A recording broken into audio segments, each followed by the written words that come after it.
Welcome to the Deep Dive. We dig into fascinating sources, research papers, deep analyses, and pull out the key insights just for you. Today, we're diving into Thailand's genetic story, past and present. And, well, it's way more complex than you might think. What if I told you Thailand's genetic story reads like an ancient crossroads? Picture this. Ancient farmers coming down from the north, sailors and merchants sailing in from the west, and local hunter-gatherers whose history goes way, way back. And all of them left these genetic fingerprints, tiny clues that we can still see in people living today. And here's where it gets really interesting, right? Some of those echoes from the past, they actually affect everyday stuff, like how your body might handle certain medicines, or why big public health conversations in Thailand often involve things like thalassemia or G6PD deficiency. It's not just history locked away in books, it's living biology. So our mission today is to explore this really complex, layered genetic picture of Thailand. We're looking at research from places like the David Reich Lab, Chulalongkorn University, News Medical, lots of top sources. We want to see how these ancient migrations, all that trade, and even individual genetics shape modern life and identity. Yeah. So buckle up. Absolutely, and I think it's so important to say right up front, this deep dive, it's about understanding a layered ancestry. We're not hunting for some single, simple Thai gene. That's not how it works. The data we're looking at, it clearly shows this rich story of blending, of interaction over thousands and thousands of years. We're not looking for one single signature because, well, frankly, it just doesn't exist. It's dynamic. It's always been changing. That's a really crucial point. So no single Thai gene, but like you said, multiple layers. Yeah. A mosaic. Okay, so let's unpack this. Let's peel back those layers. Yeah. What's one of the first things that, jumps out from the recent genetic studies? Well, one of the really striking findings comes from work looking at DNA across Thailand and Laos.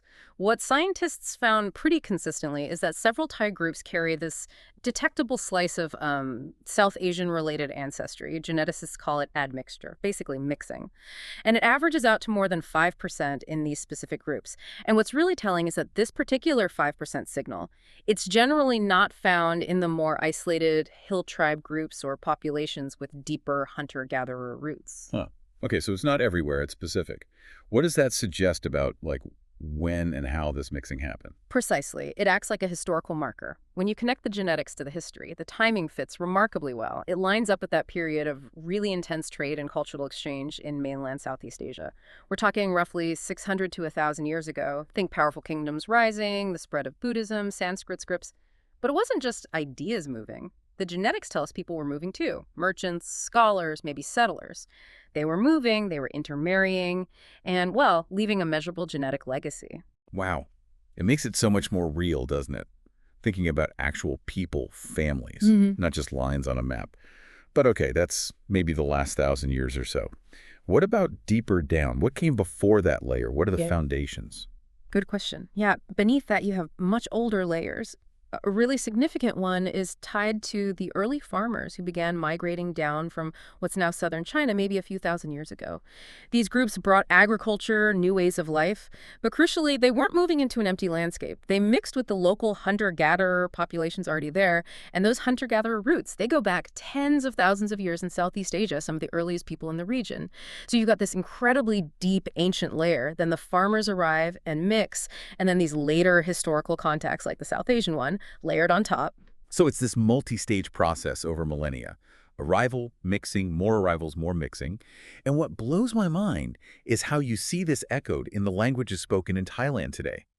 You find communities speaking languages from all 5 major mainland Southeast Asian language families, right? Tai-Kadai, Austroasiatic, Sino-Tibetan, Hmong-Mien, Austronesian. It's like the languages themselves are telling that same story of complex origins and interactions, just like the DNA.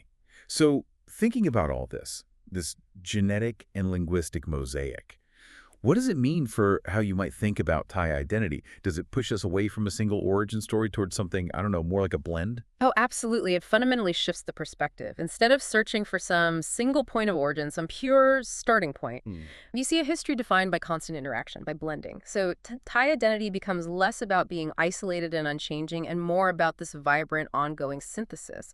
It's about the mixing itself, the adaptation. That's where the richness comes from. It suggests strength actually came from that integration. That's a really powerful way to frame it. And like we hinted at earlier, this isn't just ancient history. Here's where it gets really interesting for people today. These genetic variations, these layers, they leave these tangible footprints in modern life, especially health. What are some of those hard numbers that really matter now? Exactly. The past is definitely present in our biology. And thalassemia is a huge example. It's a group of inherited blood disorders, and Thailand's Ministry of Public Health estimates are pretty staggering. They reckon about 30 to 40% of the entire population carries a thalassemia trait. 30 to 40%. Wow. Yeah, that's somewhere around, 18 to 24 million people. So for countless families, this isn't some abstract thing. It's a real consideration.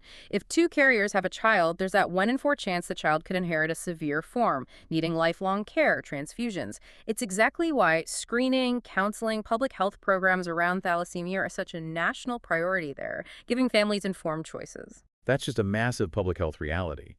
And it's not the only one, is it? There's also G6PD deficiency. That's the enzyme thing. It can cause problems with certain drugs, foods like fava beans.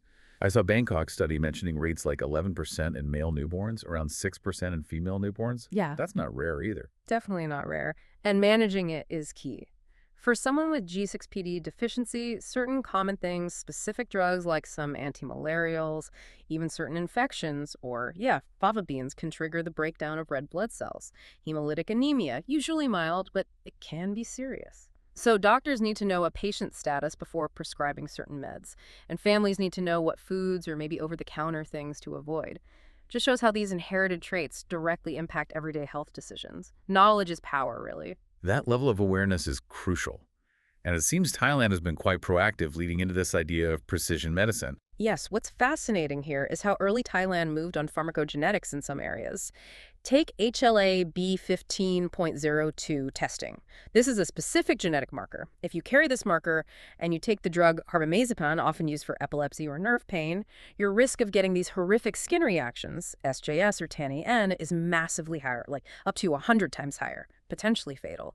And public hospitals in Bangkok started implementing routine screening for HLA-B 15.02 before prescribing carbamazepine over a decade ago. Over a decade ago. That's impressive. It really is. It's a textbook example of using genetic info to prevent really severe side effects, making medicine safer and more personalized. Yeah, that's incredibly forward-thinking. Yeah. But implementing something like that on a large scale, it must have challenges, right? Cost, access everywhere. Oh, absolutely. It's never simple.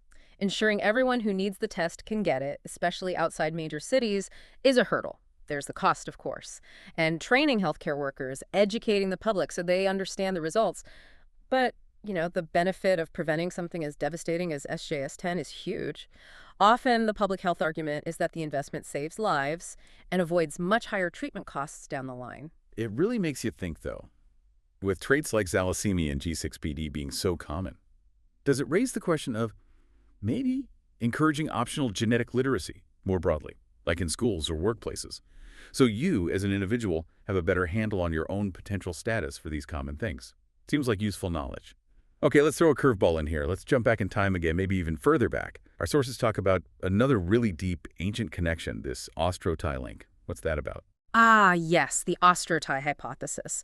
It's fascinating. It suggests a really deep ancestral relationship between the groups who eventually spoke Tai-Kadai languages, like Thai, and those who spoke Austronesian languages. The Austronesians who spread out from Taiwan across the entire Pacific and Indian Oceans. Incredible journeys. Right, to places like Madagascar, Easter Island. Amazingly. Exactly. And the idea is, based on both linguistic patterns and genetic clues, that their distant ancestors might have lived near each other, maybe along the coasts of southern China or mainland Southeast Asia thousands of years ago, before they went their separate ways. So the genetics support this idea too. It's not just language similarities. Yeah, the genetics show certain affinities, shared markers, especially looking at things like Y chromosome and mitochondrial DNA haplogroups, which trace paternal and maternal lines way back.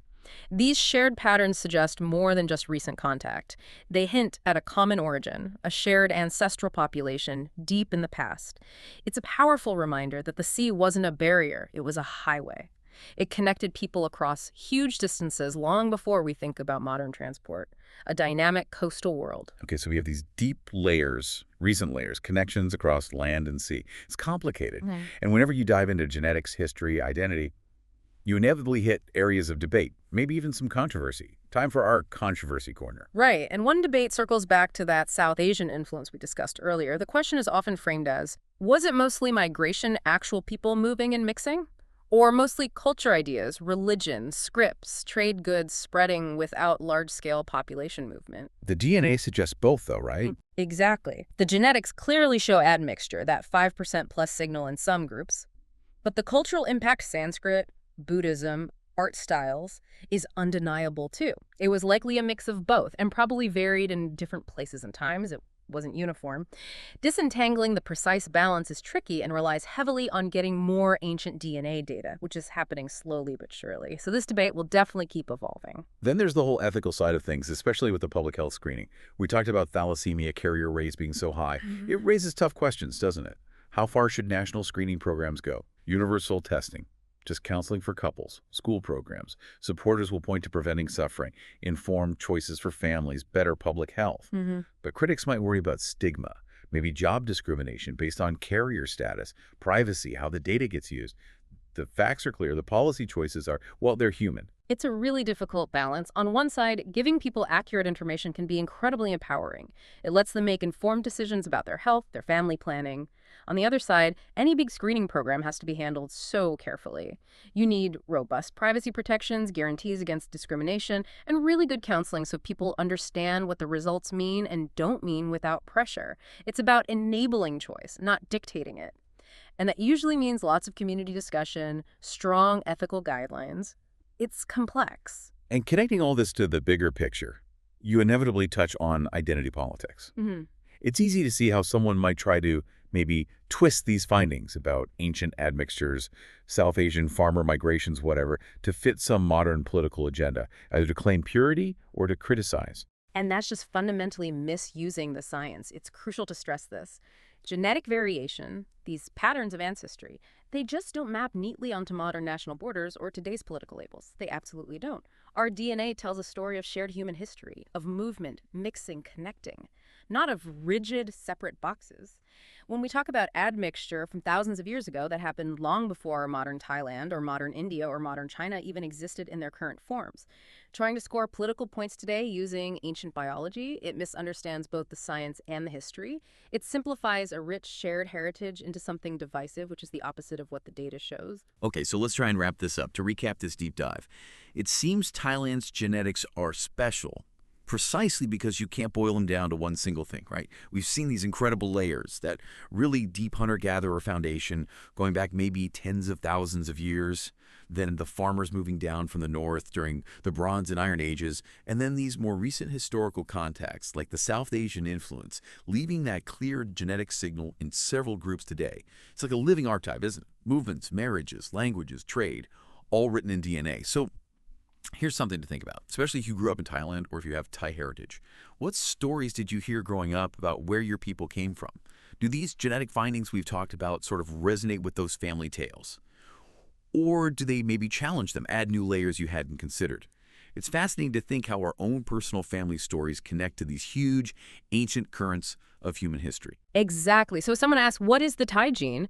The only honest answer is, it's not one thing. It's not singular. It's more like a chorus. You've got these old voices, newer voices, local voices, voices from people who sailed far, all harmonizing together, still resonating today. It's a testament to this incredible, complex human journey.